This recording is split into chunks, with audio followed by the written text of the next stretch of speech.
We are live one more time. Assalamu alaikum to everyone.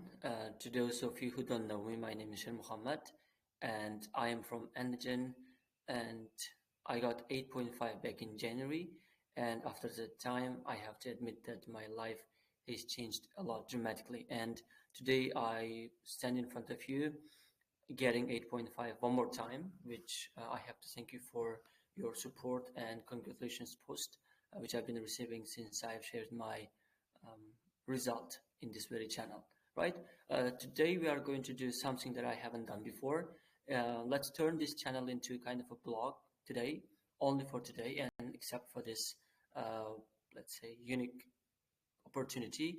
After this, I will hopefully try to provide useful materials and useful lessons. Of course, try to do this stuff online. I have to admit that I'm not that new now to Telegram, but um, since I think I have started this journey, I have had some ups and downs of using this Telegram stuff because I mostly do my stuff offline. So today, let's make this thing very clear. So today we are not going to have a lesson, but it's going to be somewhat of a conversation between you and me. So it will be most of the time me talking because I feel like my story needs to be heard, and I'm really happy that I'm getting the opportunity. Well, first of all, one thing that I have to admit is that getting a good IELTS score is never easy, but it doesn't mean that it's impossible. If I can do it, it means you can do it too, and this is what we are going to do. So for this 3 or 5 minutes, I want you to stick around because I'm going to give you kind of a motivational talk, motivational stuff that can really help you not only in your aim to get IELTS score that you want, but also in life as well. Because I do come from a very humble beginnings. Not let's not talk about the family matters, but if I just talk about myself, me being a very ordinary kid from Andijan and doing the things that I've been doing for the past few years, I think that my story should be heard, and I hope that it can reach you, and I hope that I can relate to you because I'm not let's say sort of a guy who just happened to be very smart and then getting this IELTS course very easily. I have had to work very hard for what I have achieved, and let's talk about that for a little bit. So let's talk about this journey for IELTS, right? First of all, I have started my journey for IELTS back in 2020 when I was sure that I would come back to Uzbekistan from Dubai, because for those of you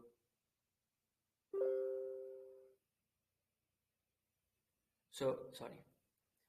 For those of you who don't know me very well, after I think working as a general English teacher in 2015 and 2016, 2014 and 15, I left for Dubai, and I was there for like 5 years, and I came back uh, at the end of 2020. So before returning to Uzbekistan, I really thought that the best place to work would be in an education center. The little did I know was the number of education centers in Andijan. So when I came to, sorry, let me mute these messages. I think I'll receive a lot more. Okay, so sorry. So once I came back, or sorry, so as to say, before I came back, I had this idea of teaching IELTS. I don't know why, but I felt like I didn't want to teach general English anymore. But when I came back, I was offered a job in this educational center that I'm currently working in as an IELTS instructor, ADC, which happens to be the number one and the biggest education center in Andijan. There may be a lot of arguments about this because we have a lot of new education centers right now, but ADC has produced all the best talents. Whoever is working in different education centers, the good ones have at one point in the past studied or have been related to ADC. So I have to give all this credit to ADC first of all, because this is the place where I started learning English language in 2012, and now that I'm doing this thing is actually I think can be attributed to this very center. So moving things a little bit faster, I came to at the end of 2020. Then I was offered a job to be the general manager of ADC, and I started working for like you know for just for fun. I wasn't really into the money because I had enough money when I came back from Dubai. I was like, okay, let's do it because I was literally bored after months, and I started this. But then I was really into turning ADC into a little bit of a IELTS hub, where most people would think about ADC whenever there was a thing about IELTS.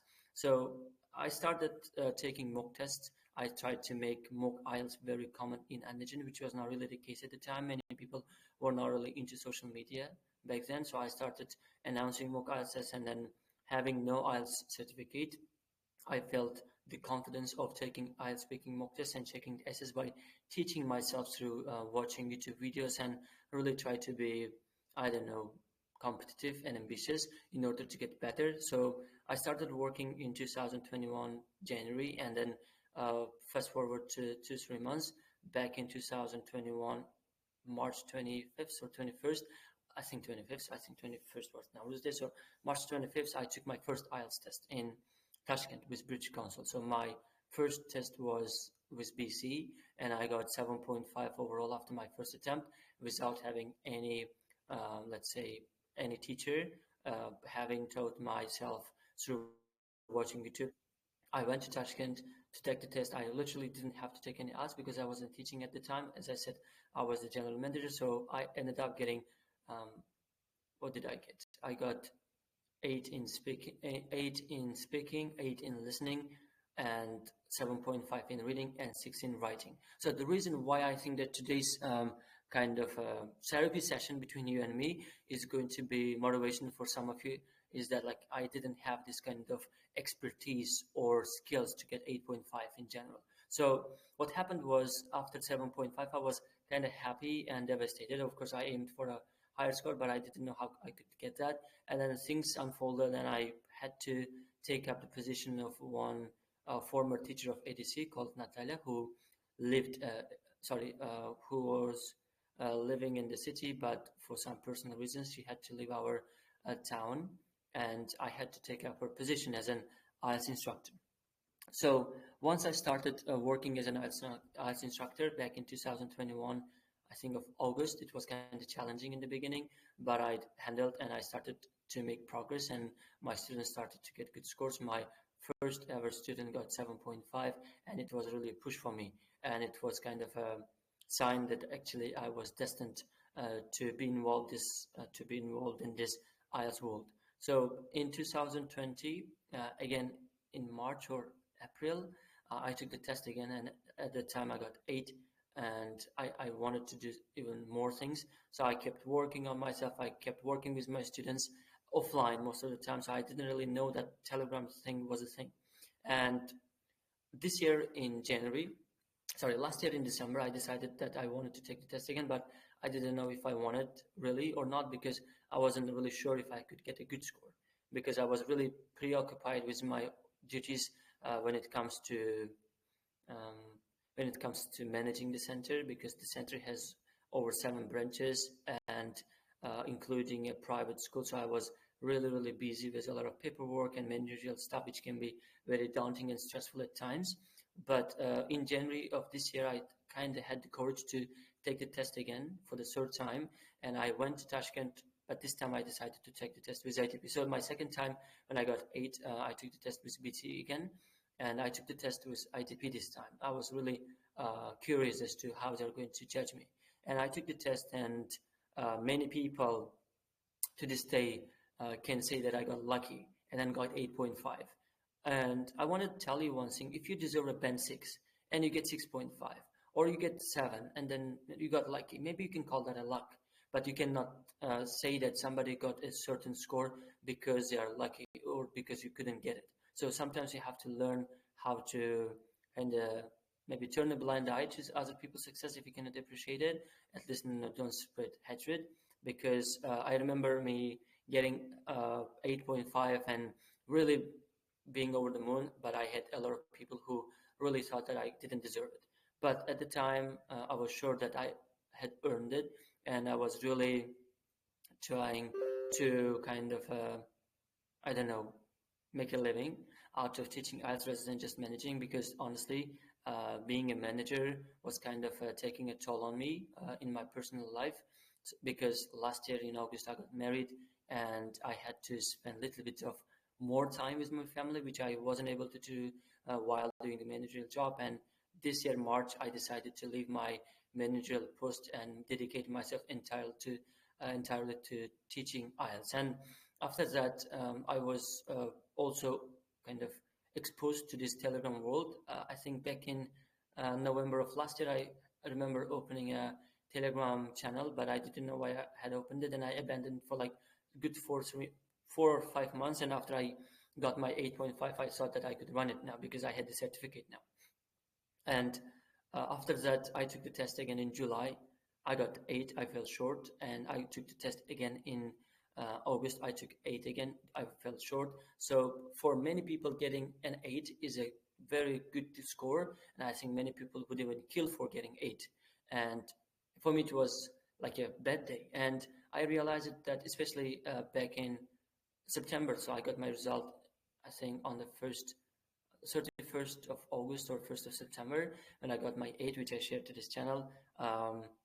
I really felt like I was really being kind of watched by many people that I didn't know even existed, because I heard a lot of rumors that people were saying that my level decreased, because I know this is what happens when you have a certain certificate and people have very high expectations. Actually, I was very impressed by this, and I was really actually very happy that people would think that I'm that good. Getting 8 twice in 2 months is a bad achievement. If you think that, then even if you want to admit it or don't want to admit it, it means you really think that I'm very good. So it was kind of a push for me. And on top of that, um, I had and still have many, many wonderful students who I have been teaching in my offline lessons. And let this record show that I'm kind of testifying to the fact that I have now 10 courses from 9 to 5:30 every day. I teach 5 courses every other day, and I have over 160 students who dearly love me, and the love is kind of mutual, because I really love my offline students. That's why I'm not really always kind of paying attention to this online stuff, because I have to give my all to my offline students, because um, they come to me in person, where there are a lot of other teachers, they believe in me, and that's kind of a motivation for me. So it was actually kind of a difficult thing for me to how can I say, to tell them that I got 8 twice. It's not a really pleasing thing to say when your students think that you deserve 9 overall. I think these are the only majority of people who really think that I deserve 9, except for my family members and a couple of my friends who really know me in person. And so I was hesitant whether I should take the test again or not, because trust me, after having taken the test twice and falling short and getting 8 again, I wasn't really certain if I wanted to do it again, because it's very stressful process, especially when you're taking a test already for like, what was that, like 1, 2, 3, 4, fifth time? Is it my fifth time, or 1, 2, 3, 4? Okay, sixth time. So taking it for the sixth time, you have kind of a pressure, a chip on your shoulder, so as to say, because you know that a lot of people are watching you, and what if you end up getting 8 again, and if worse happens, what if you get 7.5, right? Like, so this kind of self-doubts happen, and I actually ended up getting 7.5 from my speaking in my last attempt with British Council. It was on Zoom. I really believe that I did much better than I did even in my previous test, which they gave me 8, and they gave me 7.5. I was kind of sure that I deserved at least 8.5, and I appealed, like wasted money on it, and the results came out after like 2 or 3 weeks, and I ended up having no change. So it was kind of a emotional roller coaster for me. So I really didn't know what to do, and there was a date for October the 21st, and I tried to register. Okay, I'm like, all right, whatever, let me try to do registration. And when I tried to do registration, I couldn't find a seat. So I think we're talking about like 7s or whatever. I must have sent my appealing result too, that I had no change, but we are talking about like 2-week period between me getting my appealing result and then registering for this test again. So I fell short, but because I had a position as a general manager. I know some people who work at ITP, but I couldn't reach out to them because I'm not a manager anymore. So I asked one of my good colleagues in ADC, Aziz Bek, who probably some of you know if you are in Andijan. He is kind of into everything. Whatever you want to get done with ADC, he is the go-to person after I have left the position. So he helped me. He talked to ITP, but initially they said that there were no any seats to actually get me to the test. I was like, okay, whatever. I think I'm going to take this test maybe in November. And we said, okay. So for like 3-4 days, I made peace with it that I'm not so all right, like 10 days before, right? So I was like sure that all right, I'm not going to take the test now, and I think I would just settle for November. And after like 5 days, I received a call from Azizbek, a very urgent call, and he told me, brother, I have just talked with ITP, and they told me that there has been a vacant seat. I think somebody canceled their registration, or maybe they were not able to pay, so their registration was canceled, and that there was only one seat. So if you want to, I can hook you up and you can take your test in October. And it took me like 10 minutes, 15 minutes to think. I can't remember which group I was teaching at the time. So I asked my students, do you guys want me to take the test in this short notice after like 10 days? And they kind of said, yes, I think you should. And I said, all right, rather than just waiting for November, let's get it over with, because once you start thinking about taking IELTS over and over again, everything that you do, will not matter to you. Like in your head, you will always be thinking about IELTS. So I took this short notice challenge, and I got registered for the test, and I started doing reading. I started doing reading from this book called Cambridge Guide, and for some reason, I wasn't really making progress with reading. I usually never struggle with reading, despite some challenges when it comes to time management. And I remember I did two tests from Cambridge Guide, and I got 7.5 twice, 34 and 35, so 1.8. But under exam conditions in my room, one in my house, and I got 7.5, and then I was like, oh well, I think I have done a mistake. I think I'm not really ready mentally now, because for me it's everything was mental, but I knew that the test and the real test will be different. So I found some authentic materials, and I used them, and I did three straight tests from listening and reading, and I got 9 and 9. So after this, I took the test, and I think now you know my score, you know my story. Now I have taken 8.5 again. I'm not really sure. I could be wrong. If I'm wrong, please correct me, because I'm nothing but a humble person.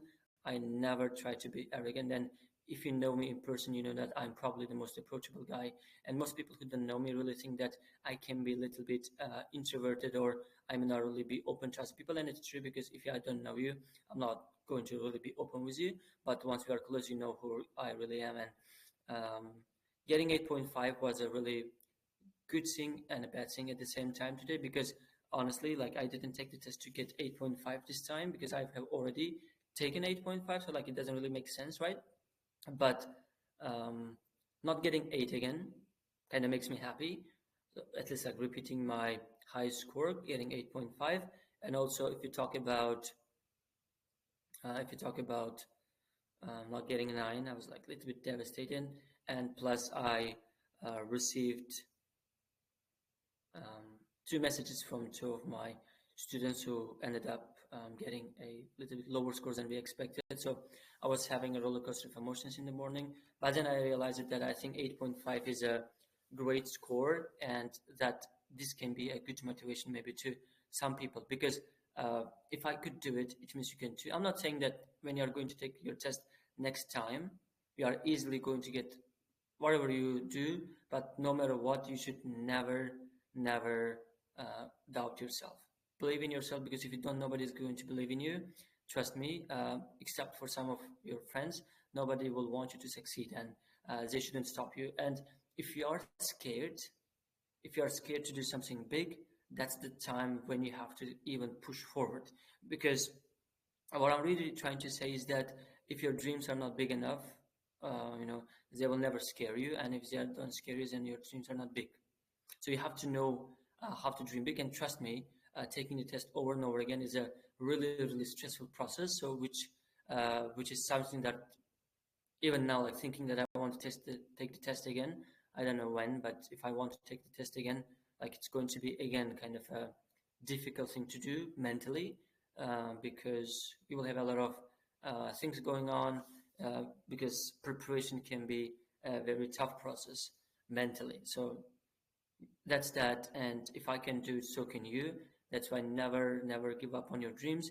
And I think it's a very good idea for you to stick to your dreams, because uh, you know, one thing that I would also suggest, that I think a lot of you have a bright future in the future, because I feel like if you are into this IELTS world, if you are studying English languages and wasting time in the streets all the time, like many youngsters are doing nowadays, unfortunately, I believe that you guys have a bright future. And if it's that IELTS is not going to be your last destination, and you are going to have a very, let's say, long life um, where let's say you will have a lot of things to do, right? And then if we are going to talk about the thing of, let's say, not giving up in your dreams, it's very crucial, because it's important for you. Forget about other people and try to focus on yourself. All right, because I want you to compare yourself to the person who, let's say, to yourself, who was, yes, like, how you were yesterday or how you were 1 year ago. Forget about everything, forget about other people. If you just keep working on yourself, if you just do what you do, and if you kind of keep consistency, and if you do good things, um, the God, Allah will give you the rewards, and then you will always become, I don't know, a winner. And I think that I can call myself a winner now, like, not in terms of, let's say, fighting or kind of playing a game against anyone, because I have like no, um, I'm not in a competition with anyone. I'm in competition with myself, because I believe in myself. I know that I can do great things, and hopefully one day I will be able to get 9 too. But the reason why I wanted to make this kind of a motivational talk now is because I really feel like I have made a very good progress. If somebody would have told me last year this time, brother, after 1 year you are going to achieve this and this and this and this, that the things that have happened to me because of my hard work and patience, and I never failed to say this, without the prayers of my mom, I think none of this would have been possible, and I wouldn't have believed anyone. Like taking 8.5 twice, I know that I'm kind of disappointed not to get 9 this time, but getting 8.5 twice within a span of 10 months is a very good achievement, and also taking 8 twice in 10 months to 8 to 8.5. It's a great thing. If I can do it, you can too. And this would be my kind of a motivational thing to tell you. Well, yeah. Thank you guys for listening. Let's take some question and answers, right? If possible, or maybe first of all, I can talk about how I, what I did during the test for my preparation. So, in my preparation, I really tried to do my best mentally, because in my level, where I believe that if I'm just concentrated, I will have no problems with listening and reading. And I know that I have taken the test already a few times, and I have already got, sorry, 7 and 7.5. So something was kind of assuring me that even this time I was able to get at the 7 from writing, if not again 7.5 for sure. I aimed for 8.8 from writing, but I didn't. We will think about appealing it or not. Let me get my certificate. I'm thinking still, but I was sure about my writing. And when it comes to speaking, um, there was kind of a issue during the speaking. I hate making excuses, and I'm not making one now. So it is what it is. I got 8. I know that I can do better under given certain circumstances. I know that next time I take it, I will definitely do my best to do better than this, because I know that my speaking is not 8, because I got 8 2 years ago, or 2 years ago, and then I know that my speaking deserves more than that. And you have to have that. Don't call it arrogance, don't call this like overconfidence. It's just confidence, and it's believing in yourself. Because if you don't believe in yourself before you go to the test, you have already lost the game. If you are going to the test just hoping that you will get a good score, you are not going to take that. So this would be my advice to you. When it comes to listening, my preparation was very simple. I think I can say that my preparation has been very regular, on a daily basis. I watch series on Netflix. I watch a lot of news on YouTube in English language. I watch Fox News non-stop, and I think these kind of things have always helped me to improve my general English in general, and especially listening. So I have no problem listening to anything and understanding, because I'm a very big fan of rap music, and whenever I listen to rap music, I can understand the music. So, or I watch podcasts and movies and whatever. So doing these things regularly will make me always confident that doing this IELTS listening is not really a difficult thing, but the only thing that I will need in the real test is my concentration and peace of mind. And when it comes to reading, for reading, my preparation was only during practice. Unfortunately, I'm not a bookworm, and I don't have a lot of time to read books because I'm, as I said, fully occupied with my lessons. Once I get home, I try to have some work-life balance and spend some time with my family members. I think they deserve that, and I don't really have time to read books, but because of my general English, I think I'm able to understand almost everything in the reading passages. Of course, I will always have new words in the texts. If your teacher is saying that they understand everything, they're just joking or they're just very arrogant, because for anyone, there will be always some new words that they will come across with, especially in the real test. So for me, the thing was with time management. So how I have prepared for my reading preparation was that I was telling myself, okay, Shermuhammad, once you go to the test, the first thing that you have to try to do is to finish your passage one in 16 minutes. Because in my preparations before the test, whenever I do preparations, I finish my passage one fairly in a short period, like 12 minutes, 15 minutes sometimes.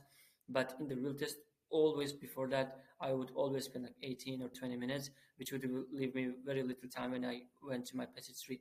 So this time the goal was that, and I could do that um, fortunately. And I remember finishing my test in my passage one in the real test in like 15 to 16 minutes, and um, the rest was easy, because the reason why I say easy is because I was able to manage my time for passage one. If I have enough time, I'm sure that I can always get 9 from reading. Hopefully. All right, that's me.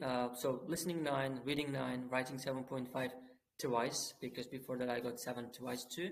So getting 7.5 twice tells me that maybe I want to open a writing course offline and online in not too distant future. So stay tuned. But today is not about bragging about new courses. It's for some other day. But for today, I'm just very happy that I aced my 7.5 and got my overall 8.5 for the second time.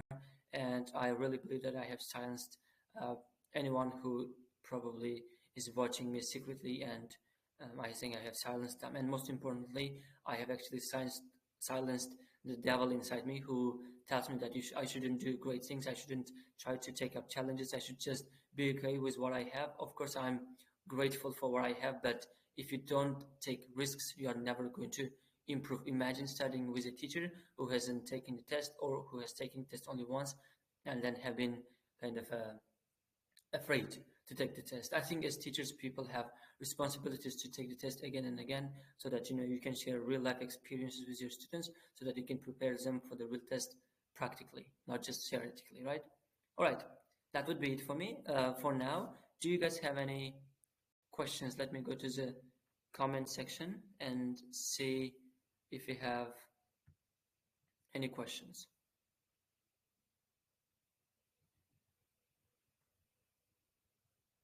How did you improve your reading? So, as I said, how I improved my reading.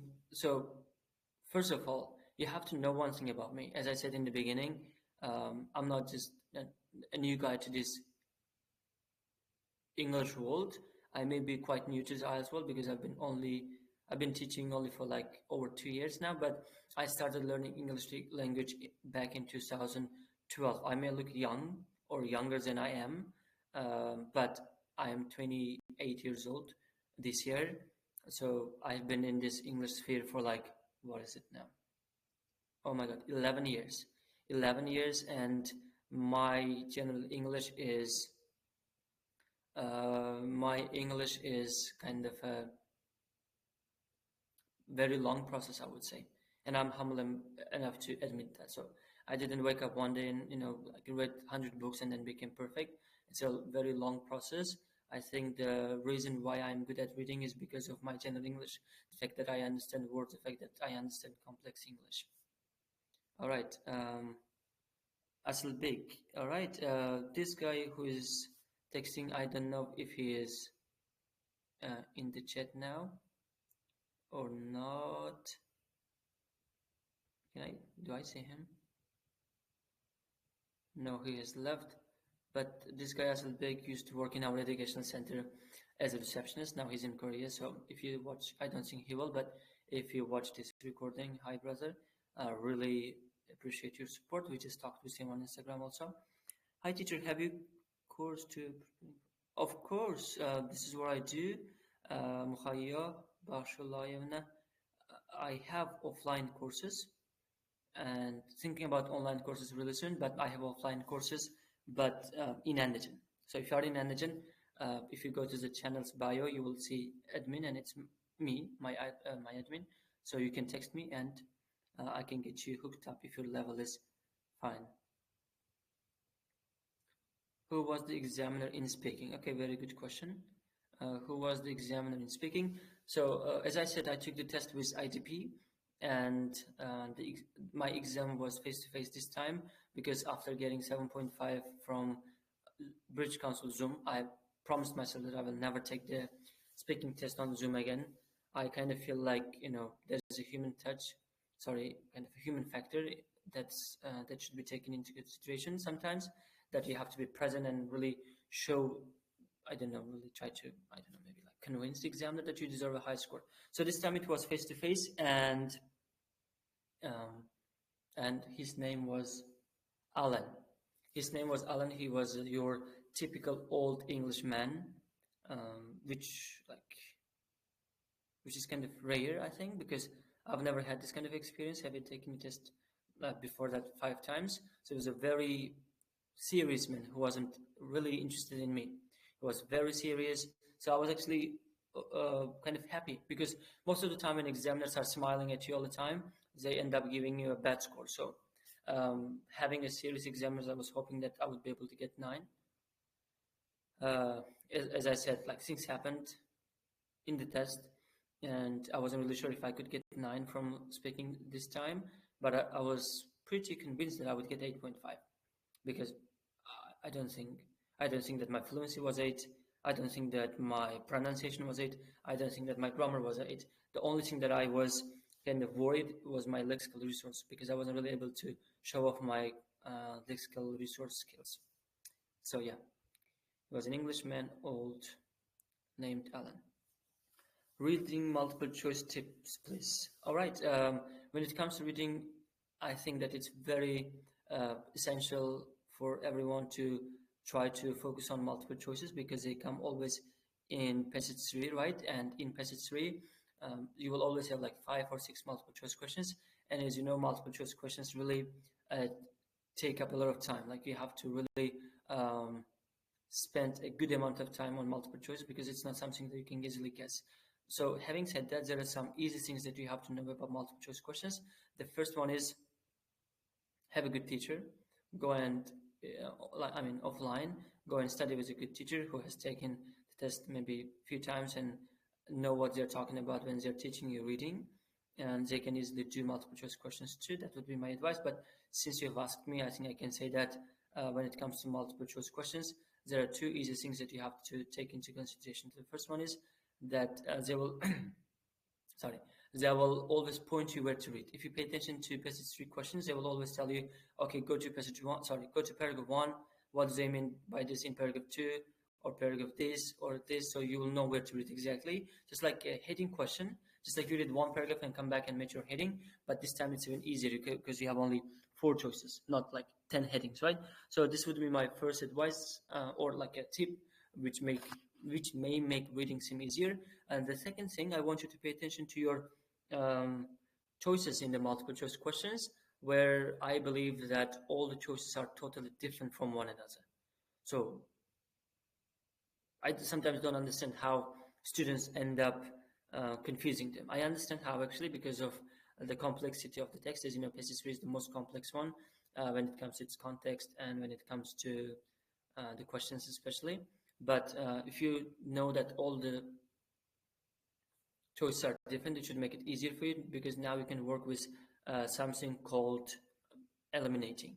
So you read, you really understand what's being asked from you, and then they will tell, okay, read paragraph 3. You go to paragraph 3, and then you read paragraph 3, and then you come back. You don't look for the right answer, you look for the wrong answer, because it's always easier to do that. Because if you're looking for the right answer, you may easily, sorry, you can easily end up making a mistake. Because why? Because you're excited, you really want to um, kind of get the right score, sorry, right answer, and then you're just, okay, I think it's the right answer, and then boom, you get the wrong one. You get the wrong one. So if you are not looking for the right answer, instead you are looking for the wrong answer, it will be easier for you. So once you eliminate two things, it will be easier for you to decide. And these are just like practical things that you have to try to do in your preparation. And also, what else? Um, Buy some books which have a lot of multiple choice questions, and do practice. Um, yeah, I don't want to give the names of the books unless you're my student. Um, what stops students getting 9 from reading and listening when the result is already 8? So, okay, if if you're a student, if you're talking about yourself, if your result from listening or reading is 8, what can be between you and that pinnacle? Then 9 is your general English, brother. Because if your general English is not good, if it's not good, it will be very difficult. Because if you know people who can get 9 from listening, they can just listen to the listening and just get the right answers very easily, like without any skills. And when it comes to, like, okay, more practically, maybe you will need more concentration and more desire, and work on your mistakes. What can I say? If you have already 8, it means you're like only 4 questions short of getting 9, right, for listening and reading. Because if you have already 35, you just need to get 39 to get 9. Just work on these tiny mistakes. For example, maybe you are making a mistake with these box questions. Maybe you are making a mistake in section 4. Maybe you are losing concentration, right? This kind of things should be looked at when it comes to reading. I think it's very important to work with question types separately. Like, are you struggling with multiple choice or heading information, or is there something that kind of makes you really, what is the word I'm looking for? Annoyed, like you don't want to do reading because of this question, that it's going to be difficult because of this question. Face that challenge, become good at it, and then do full test. Like, stop doing full test for no reason over and over again. Try to do something useful first of all, and then once you think that you have made a progress, and then you can maybe do a full test. How did you improve your speaking? Well, as I have said, Uncle Jack, I have been in this English world for over 11 years now, and considering that my first year was maybe dedicated to just learning general English, let's say from beginner to intermediate level. So for the past 10 years, I've been speaking English, and I've been abroad. I've worked in Dubai, and I think I'm just, I don't know, a very talkative guy by nature. If you meet me in person, and if you talk in Uzbek, I never stop talking. I'm very extroverted. I love expressing myself, and I love talking, because when it comes to you or to other people also, in order to improve your speaking, you have to want to talk. Like, you shouldn't only talk because you have to. You have to change that mindset. How do you improve your mindset? I mean, outlook.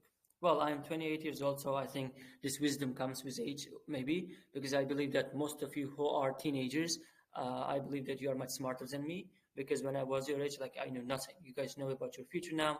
You know a lot of things. You know a lot of people. You know what kind of university you want to apply to. When I was 18, I think I had no plans for future at all, because I think I had a very simple life because of some personal family conditions. And when it comes to mindset, I think always try to, I don't know, make new friends and try to challenge yourself. Work. I think working has helped me a lot, because I started working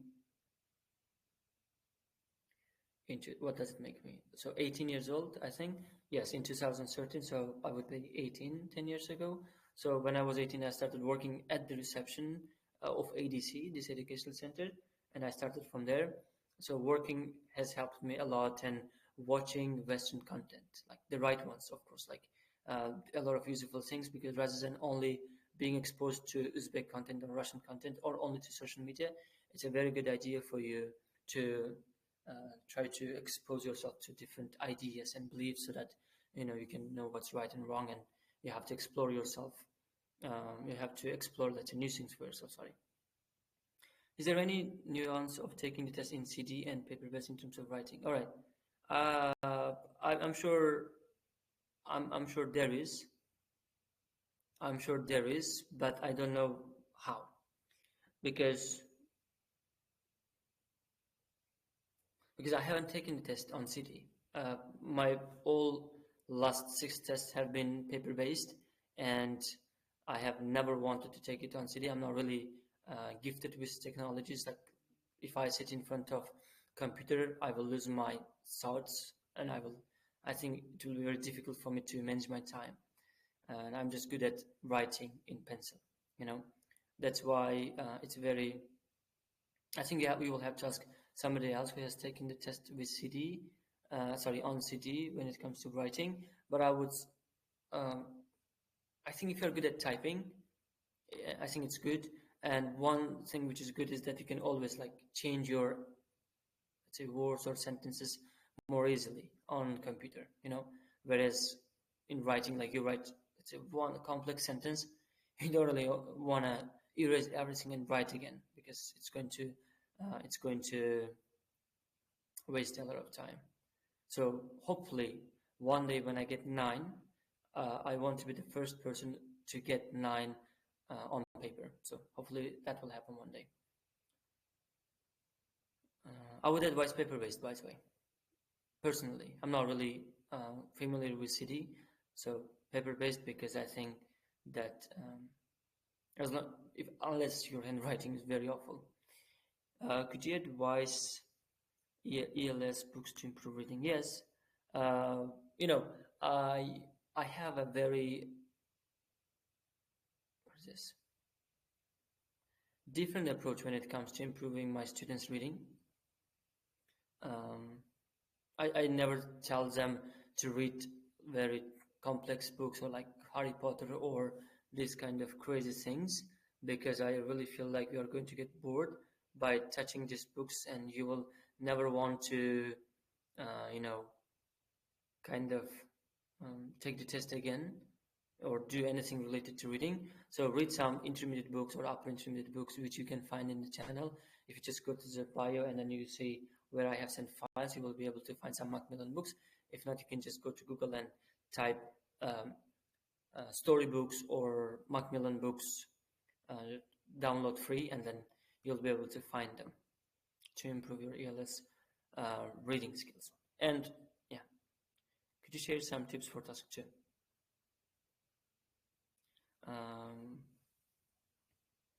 Could you share some tips for task 2? Of course I can.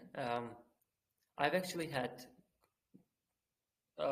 many people who are not really big fan of my style among my students, also sometimes new ones, and then they realize that I'm actually teaching them the right thing, because I believe that you have to believe in discipline. You have to have discipline, and you have to have a plan before you go to the test, and know these 6 question types. For me, how I teach writing is that I don't categorize writing into opinion essay, discussion essay, or argumentative essay and whatnot, and I never prepare my students for topics. So I always teach the question types, the 6 task 2 question types, and once you learn how to write a good task 2 for these question types, then the only thing you have to do is to keep writing. Practice and practice, practice, and get your essays checked by a credible teacher who has taken at least 7 from writing. If possible, more than 7, right? And then you have to also make sure one thing when it comes to your writing score, because most people really underestimate the real test, and they don't listen to their teachers and just write one essay after they have learned a certain thing, and then they never touch this question type ever again.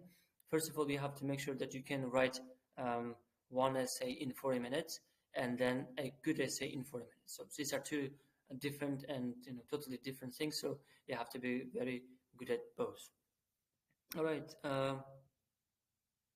Who is your favorite Fox News correspondent? All right, I think there's somebody who is interested in Fox News. I have nobody now, honestly. I'm still watching them, so I'm not really a big fan of any correspondents now. But my favorite has been Tucker Carlson. The reason why I was really into watching was because of Tucker Carlson, which was unfairly fired because of some, I think, political stuff.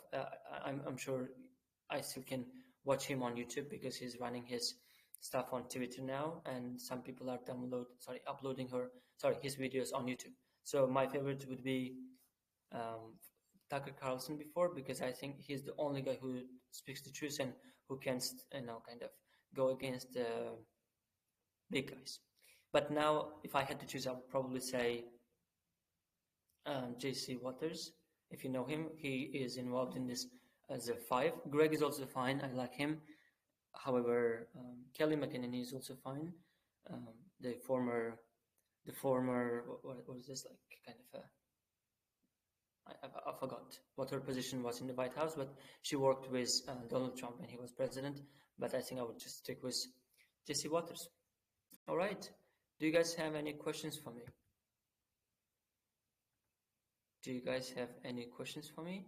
If you have, we can maybe talk for a little more minutes. If not, maybe we can call it a day. Anything? Is anybody typing here or no? Sorry, I'm really terrible at this thing.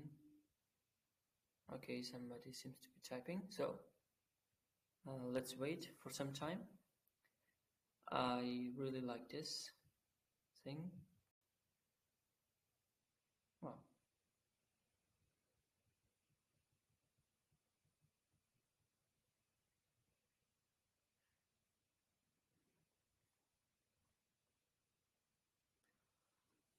All right, I feel like few people are typing, but until their questions. Okay. Do you think movie helps to improve? Definitely yes. Watching movies will always help your English language, because listening to something in English language and being able to understanding it is a very good thing for you. Not only will you improve your listening skills, but at the same time you can improve your outlook.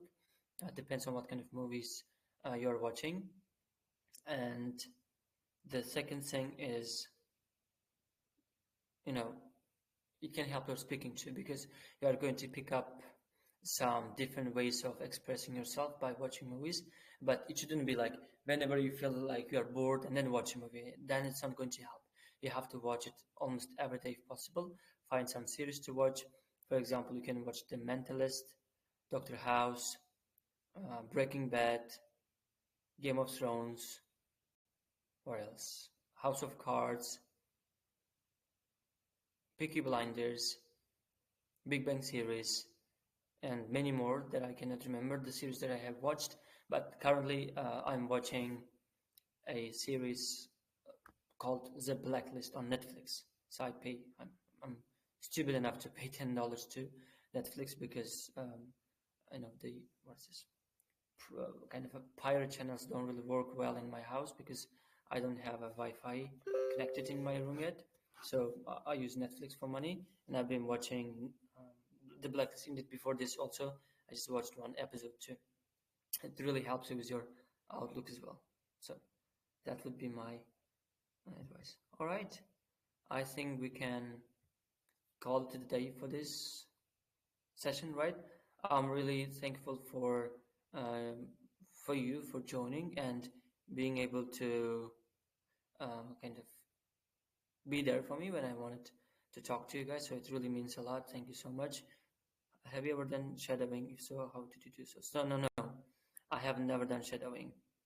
I have never done shadowing. I have never had to do shadowing, because uh, during the years when I used to learn English language back in 2012 and 13, there was only one education center, the one in which I'm working now, ADC, and we used to have everybody come to this center, and we would dedicate ourselves during the whole day for English language, and we would always play debates. So I was kind of lucky to have a lot of people around me who are also interested in improving their speaking scores. So, uh, to wrap this up, I just want to say that we are not done with me yet. I'm here to stay. And once I get my certificate, we are going to make a big post, hopefully a video, because I believe that I have to be heard. There are a lot of people still in Andijan who don't know me, and there are a lot of people in Uzbekistan definitely who don't know me. So I'm only spreading positivity, and I just want to help people. And I feel like I need a bigger platform to do that, and for this I will just keep grinding. I know that there is nothing, um, I mean, there's no such a thing called overnight success. I know that I have to work harder, and I will. And yeah, one thing that I wanted to say at the end is that I'm not sure, I could be wrong, so if I'm wrong, forgive me, but I may be the only active IELTS teacher in my city to have 8.5 twice. So that's also one good achievement to have, I think, and something that I can be proud of. I know that today has been a day full of roller coaster of emotions. So that's it. This is it, and thank you so much one more time for joining. Have a great night, and we will try to organize online lessons soon. Thank you, and have a great night. Let me first of all stop recording.